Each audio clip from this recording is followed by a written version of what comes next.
ನಮಸ್ಕಾರ. ನೀವು ನೋಡ್ತಾ ಇದ್ದೀರಾ ಟಿವಿ ವಿಕ್ರಮ ವಿಶೇಷ ಕಾರ್ಯಕ್ರಮಕ್ಕೆ ಸ್ವಾಗತ. ನಾನು ಜೆಸಿಲ್ ಡಿಸೋಜ. ನೀವು ಇಲ್ಲಿ ತನಕ ಟಿವಿ ವಿಕ್ರಮವನ್ನು ಸಬ್ಸ್ಕ್ರೈಬ್ ಮಾಡದೇ ಇದ್ರೆ ತಕ್ಷಣ ಸಬ್ಸ್ಕ್ರೈಬ್ ಮಾಡಿ. ರಾಹುಲ್ ಗಾಂಧಿ ಅಷ್ಟು ಸಲ ಅದಾನಿ ಹೆಸರನ್ನ ಅವರ ಅಪ್ಪ ಅಮ್ಮ ಹಾಗೂ ಫ್ರೆಂಡ್ಸ್ ಕೂಡ ಹೇಳೋಕೆ ಸಾಧ್ಯವೇ ಇಲ್ಲ. ಅದಾನಿ ಜಪ ಬಿಟ್ಟು ದೇವರ ಹೆಸರನ್ನ ಹೇಳ್ತಿದ್ರೆ ಇಷ್ಟೊತ್ತಿಗೆ ಮದ್ವೆ ಆದ್ರೂ ಆಗ್ತಾ ಇತ್ತೇನು. ಚುನಾವಣೆಯ ಪ್ರಚಾರದಲ್ಲಿ ಅದಾನಿ ಅವರ ಹೆಸರನ್ನ ಹೇಳ್ಕೊಂಡೆ ಮಾತಾಡೋದು ಕಾಮನ್ ಆಗಿ ಬಿಟ್ಟಿತ್ತು. ಇವತ್ತಂತೂ ರಾಹುಲ್ ಗಾಂಧಿಗೆ ಲಡ್ಡು ಬಂದು ಬಾಯಲ್ಲಿ ಬಿದ್ದ ಹಾಗೆ ಆಗಿರ್ಬೇಕು. ಯಾಕಂದ್ರೆ ಅಮೆರಿಕದಲ್ಲಿ ಅದಾನಿ ಮೇಲೆ ಅರೆಸ್ಟ್ ವಾರೆಂಟ್ ಜಾರಿಯಾಗಿದೆ. ಭಾರತದ ಕೆಲವು ರಾಜ್ಯಗಳಲ್ಲಿ ಲಂಚವನ್ನ ಕೊಟ್ಟು ಪ್ರಾಜೆಕ್ಟ್ಗಳನ್ನ ಮಾಡಿಸಿಕೊಂಡಿರುವ ವಿಚಾರ. ಇದನ್ನೇ ಇಟ್ಕೊಂಡು ರಾಹುಲ್ ಗಾಂಧಿ ಒಂದು ಪ್ರೆಸ್ ಮೀಟ್ ಮಾಡಿದ್ರು. ಆದ್ರೆ ಮಧ್ಯದಲ್ಲಿ ಮೋದಿ ಅವರ ಹೆಸರನ್ನ ತಂದು ಯಾಮಾರಿದ್ರು.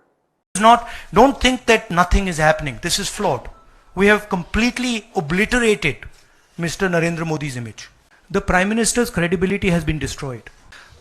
जो नरेंद्र मोदी जी की जो credibility थी उसको हमने चूर चूर कर दिया है. पूरा देश जानता है कि नरेंद्र मोदी और अदानी जी एक हैं. ಇಷ್ಟು ದಿನ ನನ್ನ ಹೋರಾಟ ಇದ್ದಿದ್ದು ಅದಾನಿ ವಿರುದ್ಧ ಅಲ್ಲ, ಮೋದಿ ವಿರುದ್ಧ ಅನ್ನೋದನ್ನ ಒಪ್ಪಿಕೊಂಡ ಹಾಗೆ ಇತ್ತು. ರಾಹುಲ್ ಗಾಂಧಿಯ ಲಾಜಿಕ್ ಖಂಡಿತ ಅರ್ಥವೇ ಆಗ್ತಾ ಇಲ್ಲ. ಅರೆಸ್ಟ್ ವಾರೆಂಟ್ ಇಶ್ಯೂ ಆಗಿದ್ದು ಭಾರತದಲ್ಲ, ಅಮೆರಿಕದಲ್ಲ, ಖಂಡಿತವಾಗಿ ಅಮೆರಿಕದಲ್ಲಿ. ಆ ಬಗ್ಗೆ ಅದಾನಿ ಇದೊಂದು ಸುಳ್ಳು ಆರೋಪ ಅನ್ನೋದನ್ನ ಹೇಳಿದ್ರಾ? ಹೌದು, ಹೇಳಿದ್ರು. ಆಫಿಷಿಯಲ್ ಆಗಿ ಪ್ರೆಸ್ ರಿಲೀಸ್ ಕೂಡ ಮಾಡಿದ್ರು. ಅಮೆರಿಕ ಏನು ಭಾರತಕ್ಕೆ ಅದಾನಿಯನ್ನ ಅರೆಸ್ಟ್ ಮಾಡಿ ಅಂತ ರಿಕ್ವೆಸ್ಟ್ ಮಾಡಿತ್ತಾ? ಇಲ್ಲ, ಮಾಡಿಲ್ಲ. ರಾಹುಲ್ ಗಾಂಧಿ ಯಾಕೆ ಪ್ರೆಸ್ ಮೀಟ್ ಮಾಡಿದ್ದು? ಮಾಡ್ಲಿ. ಇಷ್ಟು ದಿನ ಅದಾನಿ ಹೆಸರನ್ನ ಹೇಳ್ಕೊಂಡು ಬಂದ ರಾಹುಲ್ ಪ್ರೆಸ್ ಮೀಟ್ ಮಾಡ್ತಾರೆ ಅನ್ನೋದು ಎಕ್ಸೈಟ್ಮೆಂಟ್. ಆದ್ರೆ ಮೋದಿಯ ಹೆಸರನ್ನ ಮಧ್ಯ ಯಾಕೆ ತಂದಿದ್ದು? ಒಂದೇ ಒಂದು ಹೇಳಿಕೆಯಿಂದ ರಾಹುಲ್ ಗಾಂಧಿ ಎಕ್ಸ್ಪೋಸ್ ಆದ್ರು. ರಿಯಲ್ ಎಜೆಂಡಾ ಇರೋದು ಅದಾನಿ ಹೆಸರು ಹಾಳು ಮಾಡೋಕಲ್ಲ, ಬದಲಾಗಿ ಮೋದಿಯದ್ದು ಅಂತ. ಅದಾನಿ ಬಗೆಗಿನ ಡ್ರಾಮಾ ಅದಾನಿ ಬಗ್ಗೆ ಅಲ್ಲ, ಮೋದಿ ಬಗ್ಗೆ. ಪ್ರೆಸ್ ಮೀಟ್ ಮಾಡಿ ಅದಾನಿಯನ್ನ ಅರೆಸ್ಟ್ ಮಾಡಿ ಅಂತ ರಾಹುಲ್ ಗಾಂಧಿ ಹೇಳಿದ್ದಾರೆ. ಯಾರು ಬಂದು ಅರೆಸ್ಟ್ ಮಾಡಬೇಕು? ಅಮೆರಿಕದಲ್ಲಿನ ಕೇಸ್ಗೆ ಭಾರತ ಹೇಗೆ ಅರೆಸ್ಟ್ ಮಾಡೋಕ್ಕಾಗತ್ತೆ? ಕಾಮನ್ ಸೆನ್ಸ್ ಅನ್ನೋದು ರಾಹುಲ್ ಗಾಂಧಿಗೆ ಇಲ್ವೇ ಇಲ್ವಾ? ಅದಾನಿ ಫ್ರಾಡ್ ಮಾಡಿದ್ದಾರೆ, ಅದಾನಿ ಮೋದಿ ಅಂದ್ರೆ ಒಂದೇ. ಸೊ ಮೋದಿ ಕೂಡ ಫ್ರಾಡ್ ಮಾಡಿದ್ದಾರೆ ಅಂದ್ರೆ ಯಾವ ಲೆಕ್ಕ? ಇನ್ನೊಂದು ಆಂಗಲ್ ಅಲ್ಲಿ ಆಲೋಚಿಸಿ. ಅದಾನಿ ಲಂಚ ಕೊಟ್ಟಿದ್ದು ನಿಜವೇ ಆದ್ರೆ ಅದು ದೊಡ್ಡ ತಪ್ಪು, ಅಪರಾಧ.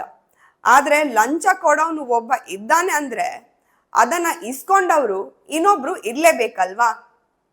ಆ ರಾಜ್ಯಗಳಲ್ಲಿ ಅಮೆರಿಕದ ವರದಿ ಪ್ರಕಾರ ಒಂದೇ ಒಂದು ಬಿಜೆಪಿ ರೂಲಿಂಗ್ ಸರ್ಕಾರವೇ ಇಲ್ಲ. 2021-22ರಲ್ಲಿ ಇದು ಆಗಿರೋದು ಅನ್ನೋದು ಅಮೆರಿಕದ ವಾದ. ಯಾವೆಲ್ಲ ರಾಜ್ಯಗಳು ಅನ್ನೋದು ಕೂಡ ಅವರು ಮೆನ್ಷನ್ ಮಾಡಿದ್ದಾರೆ. ತಮಿಳುನಾಡು, ಛತ್ತೀಸ್ಗಢ, ಒಡಿಸ್ಸಾ ಹಾಗೂ ಆಂಧ್ರ ಪ್ರದೇಶ್.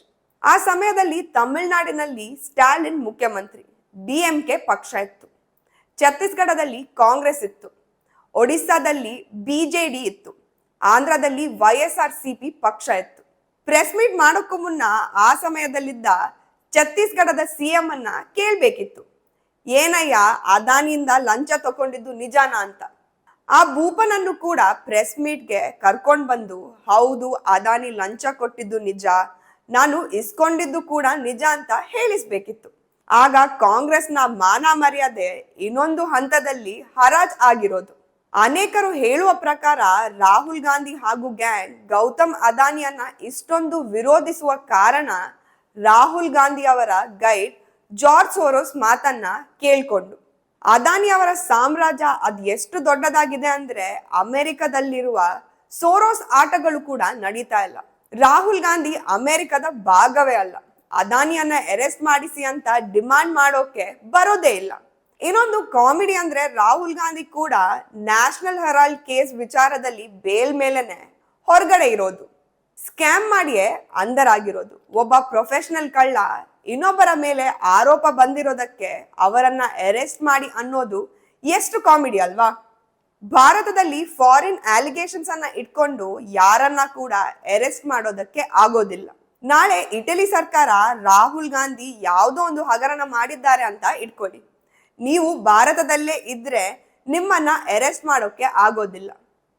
ಇಲ್ಲೊಂದು ಕಾನೂನಿದೆ, ಇಲ್ಲೊಂದು ಸಂವಿಧಾನ ಇದೆ. ಸಂವಿಧಾನದ ಚಿಕ್ಕ ಪುಸ್ತಕವನ್ನ ಇಟ್ಕೊಂಡು ಓಡಾಡಿದಷ್ಟು ಸುಲಭ ಅಲ್ಲ.